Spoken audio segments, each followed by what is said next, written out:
Hey, this is Sam. I'm at a gun show in Sedalia, Missouri, and who do I run into but this great human being, Mark McCloskey and Patty McCloskey. And I want you guys to tell us your story. Sure. You know, in a nutshell, on June 28th of 2020, my wife, my daughter, and I were having barbecue out in the patio, and all of a sudden a BLM mob of 300 to 500 people broke through our gate, stormed into our neighborhood. We live in a private neighborhood.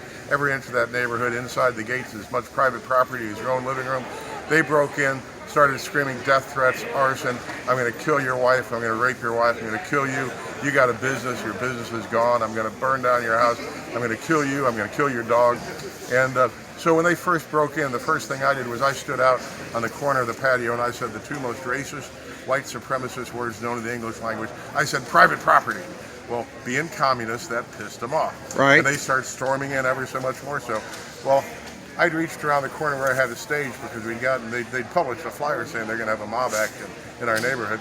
So I grabbed my AR and I stood out on the porch, and Patty and our daughter go in to call 911. Right. Well, now there's 350 to 500 of these people screaming at us and threatening me. And I think Patty's still in calling 911.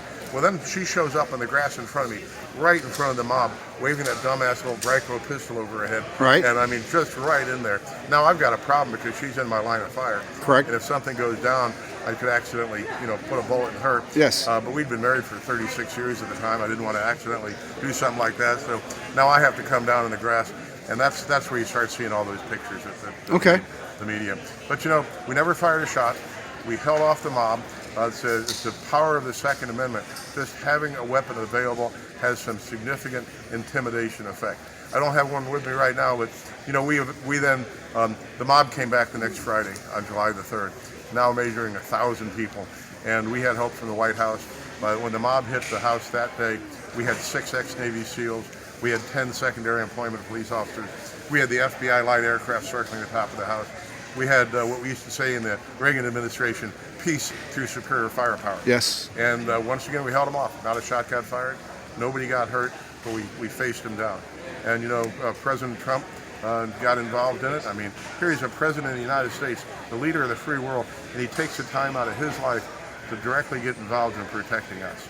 And so then we addressed the Republican National Convention and went on the Trump campaign, and we were campaigned twice through Texas with Colonel Allen West, and Oklahoma and Missouri and Kansas, and 2 tours through Pennsylvania.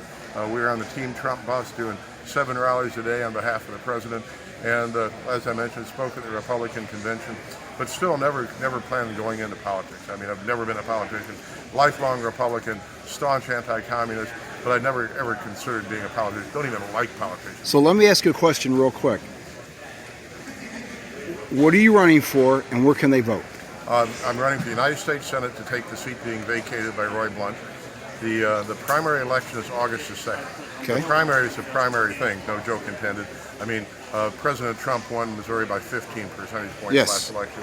So whoever wins the Republican primary, pretty much certain to win the general election. But I've got a bunch of people running against me. I've got 2 long-term U.S. congressmen, Vicky Hartzler and Billy Long. They've both been in Congress for 12 years. Ask yourself, have you ever seen them? Have they done anything significant to fix the problems in this country? I've got the ex-governor who resigned in disgrace.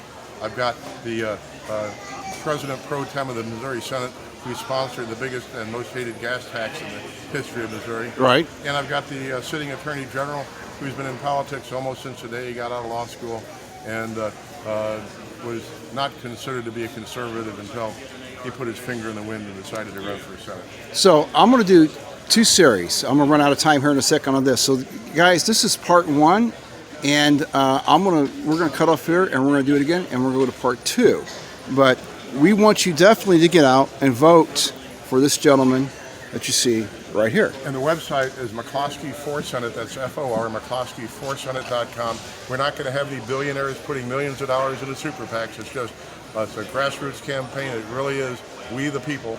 And if you want to help out, if you want to see real change in D.C., if you want to have this country saved and have our freedoms pulled back, then Go to McCloskey4Senate.com. Support us any way you can. If you want to volunteer, I need all the people on the street possible. It's just us against the rhinos. Well, you got my vote, and I have a large social media footprint, and we're going to get you out there. Thank you for your time very much. They were just walking down the aisle, and they took time out to talk to the smug. Thank you very much. We'll talk to you later. Bye.